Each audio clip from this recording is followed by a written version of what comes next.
Merry Christmas and welcome to our travel vlog. आज चाहिँ हामी NSW को जेरिङ्गोङ भन्ने ठाउँमा जान गइरहेका छौं। बिहान ढिला उठ्यौं किनभने हाम्रो जाने कुनै पनि प्लानै थिएन। एक्कासी जाउँ न त बाबुलाई बोर भयो भनेर हिँडेको। त्यही भएर हिँड्दा नै 11:30 भइसकेको थियो।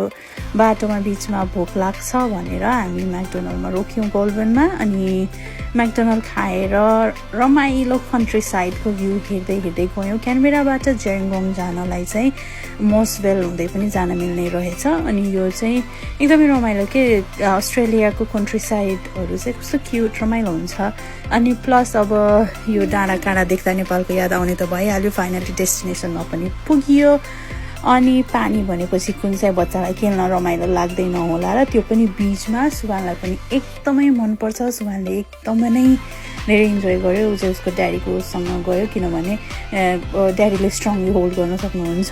सुभान चाहिँ एकदमै रन गर्छ अनि उसलाई चाहिँ रिस्क अलिकति थाहा हुँदैन के डेन्जरको अलिकति नलेज हुँदैन त्यही भएर अनि उले एकदमै रमाइलो गर्यो अनि पानी खेलिसकेपछि चाहिँ एकछिन फेरि त्यहाँ स्यान्डहरु खेल्यौं हामीले। सुभानलाई चाहिँ स्यान्डको यो क्यासल बनाउन भन्दा पनि भत्काउन एकदमै मन पर्छ।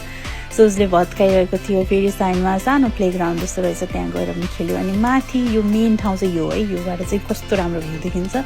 यहाँ गएर एकछिन बस्यौं। शीतल हावा चलिरहेको थियो। इभिनिङ टाइम भइसकेको थियो अनि एकछिन बसेपछि चाहिँ हामी फर्कियौं घर। बाइ।